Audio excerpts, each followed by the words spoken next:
Tales Under a Broken Sky. Episode 1. Spiders. The 3 a.m. darkness was dense and close as he turned off the road and into his driveway. He sighed in relief as the motion sensor triggered the exterior lights. He let the engine die and sat back in the seat, closing his eyes and letting the silence sink in. His heart was racing, and sitting in the darkened drive, it was easy to imagine that he could hear it thudding against the nighttime chorus. His mind had settled on the drive, but now it was going into overdrive again. Had it just been a pothole, right? Except there had been no dip. Just the bump. No. 2 sickening bumps. He checked the rearview mirror, but there were no streetlights on the road to his house, and the moon was riding too low in the sky to provide much illumination. He'd driven on regardless, but couldn't shake the feeling that was boring into the back of his neck. His eyes kept flicking to the rearview mirror, not to check the road, but to assuage the feeling that he wasn't alone in the car anymore. The beacon of light as he pulled off the road had felt like a godsend, but that feeling had quickly faded. Now, his eyes glanced towards the keys, still sitting in the ignition. Was there still time to go back? Maybe. The road was dark, and at this time it was sparsely travelled. He could probably get away with pretending that he had never left the scene. It was unlikely anyone else would pass by. Another reason to go back, he thought. And before he realised the decision had already been made, he was reversing out of the drive and turning back down the hill.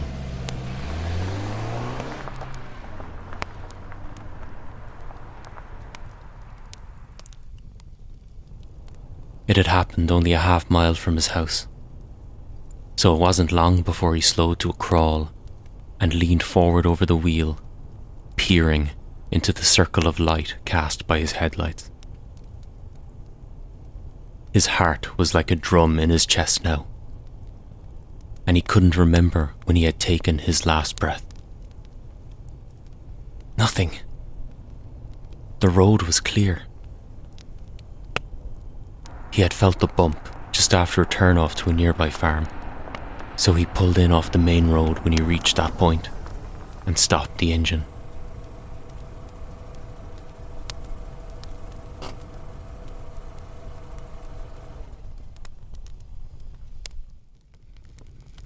He took the torch from the glove box and started back up the road.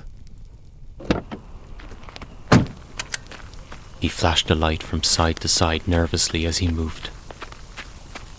He couldn't shake the feeling that he was being watched. He felt his back tensing against imagined fingers trailing along his spine. Still nothing though. The road was clear. He spent a few minutes tentatively looking into the hedgerows and fields, but there was no sign that there had been anyone else on the road.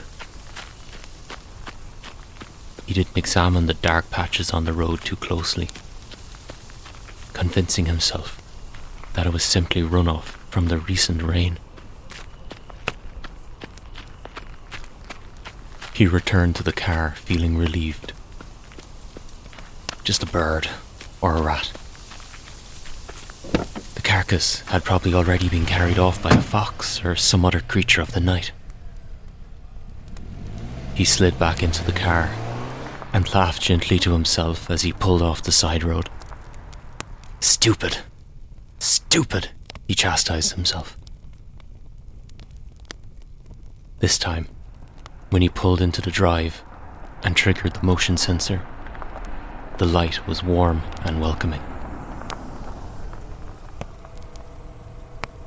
He was tired after the long shift at work and was looking forward to falling into bed. He shivered again, residual traces of those imagined fingers still tickling his spine.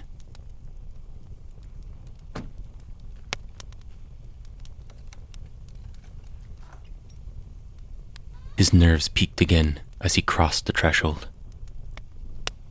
The feeling of being watched was back. He flicked on the hall lights and glanced around nervously. The house was quiet and felt empty.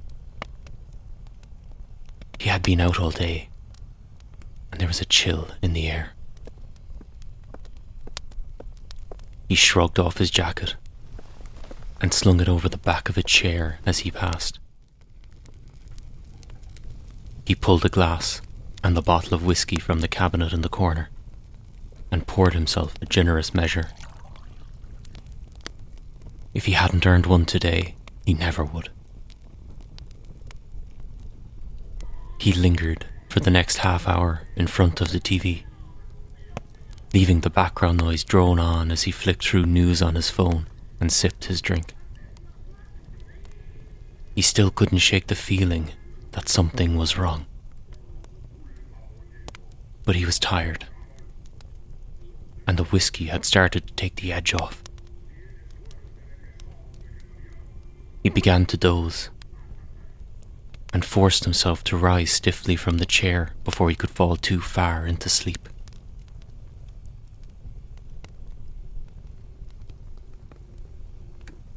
He knocked back the last half measure and felt the welcome warmth bloom in his chest.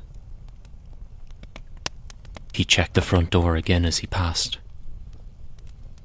now happy that he had secured it. The uneasy feeling that had dogged him was fading again.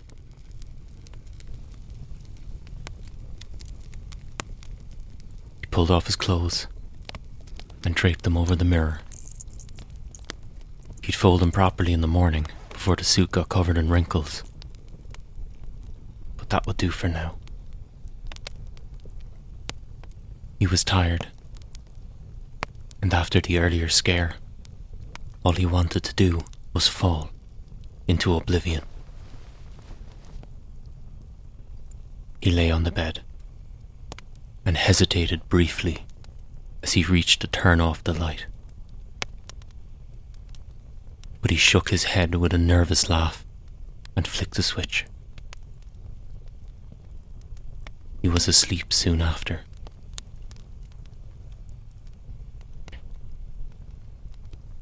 His eyes flicked open. It was still dark outside, so he mustn't have been asleep long. But he was wide awake. And that feeling was back, creeping up his spine, reaching icy tendrils up the back of his neck. He was not alone. He could feel the eyes on him, watching malevolently. He moved to turn on the light, but his arm didn't respond. He was terrified, afraid that if he moved, whatever was watching him would attack. His mind flashed back to his first camping trip when he was 10, lying awake inside his tent that first night. The wind rustling against the fabric. A tree branch. Scraping. Scraping. Scraping against the tent flaps. And the absolute, undeniable idea that if only he could stay still long enough, the moment would pass.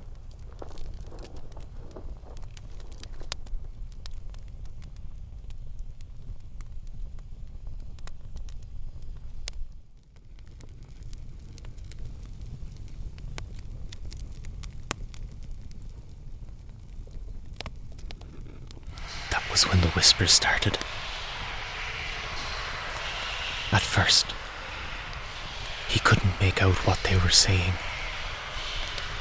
The sounds overlapped, clashing against each other, drowning out the words. But slowly, they coalesced and took shape. A rustling noise, like dry leaves in autumn wind. 4 words, utterly convincing and undeniable. Spiders in your bed. He froze. A soft tickle ran up one leg, then the other, then across his stomach, and along his chest and arms. He screamed, his paralysis forgotten, and leapt from the bed. His fingers tore at his bare skin, trying in desperation to dislodge the nocturnal visitors. But the room was in darkness, and he could not see that there were no spiders. He yelled in pain as his nails broke skin, but he continued to scratch and tear and pull. More whispers. Spiders in your hair.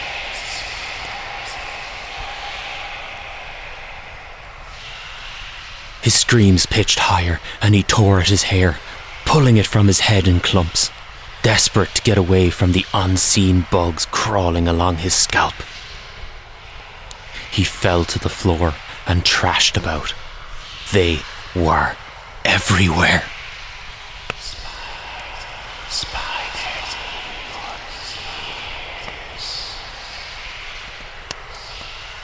He tore at them too, tearing into cartilage and shredding his earlobes. Spiders in your ears.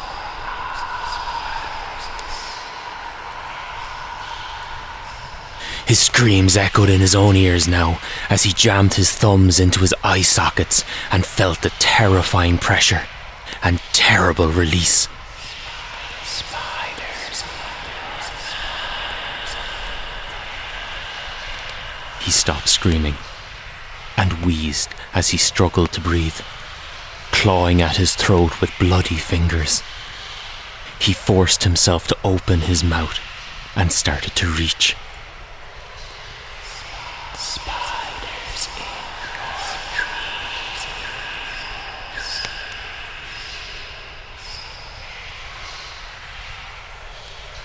The voice laughed, like dry leaves in autumn wind.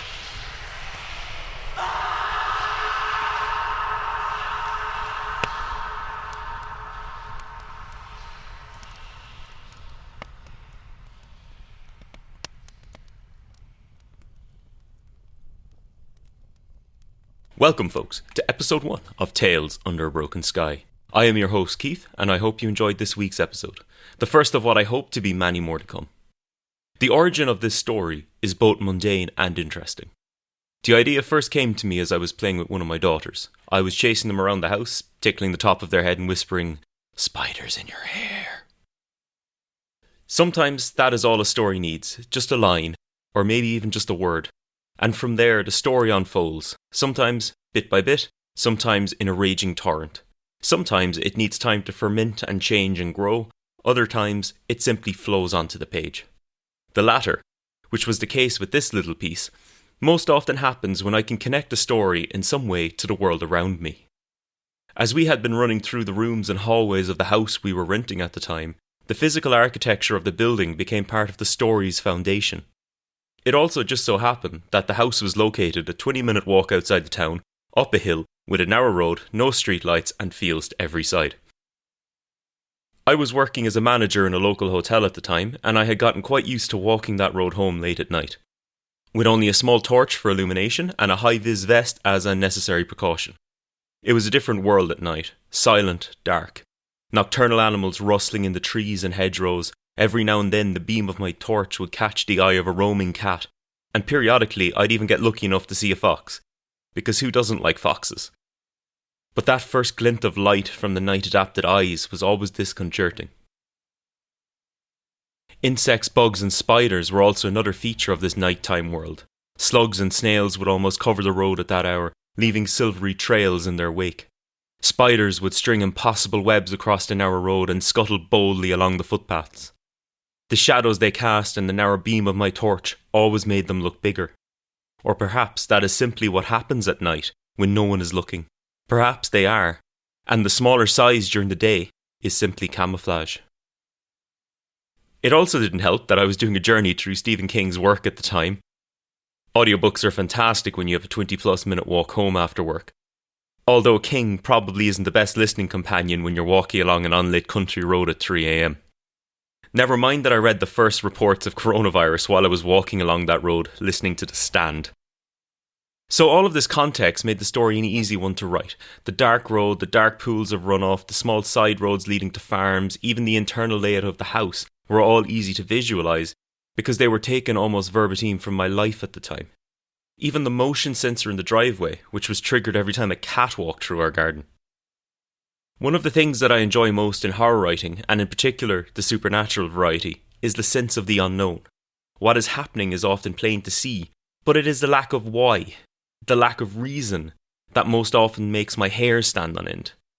Because no matter how much we think we know, or at least we tell ourselves we know, we don't fully understand the world, never mind the rest of the universe. And there is a good chance that complete understanding will always be beyond us, veiled by layers of abstractions and theories. To think that something might happen, not only that we don't understand, but also that seems without reason, is almost taboo. We look for reasons and patterns, and to think we might never understand is akin to looking into a dark abyss. Therein lies the hopelessness that only comes with loss of agency. There are many questions left unanswered in this story. Did the protagonist actually hit something on the road? And if it was the owner of the disembodied voice, why were they even there in the first place? Was it truly an accident? A twist of fate or fortune? Or was it premeditated to put the protagonist in that position? Was the protagonist merely a chance victim? Or was he actually the hunted? And what really happened in the end? Was it all real? Or was it all a dream? And if it was a dream, does he wake from it? Or is it played on a never-ending loop, night after night? There are many things we don't know the answers to. Some of these things we crave to understand, possibly even need to understand. But of the others, maybe there are some things that are better left unknown. Until next time. Thank you for listening to episode 1 of Tales Under a Broken Sky. I hope you enjoyed this week's production as much as I enjoyed writing and recording it. If you did enjoy it, please consider subscribing to the podcast on your platform of choice and leaving a rating and/or review. Thank you again for your time. Stay tuned to hear a brief trailer for the next episode.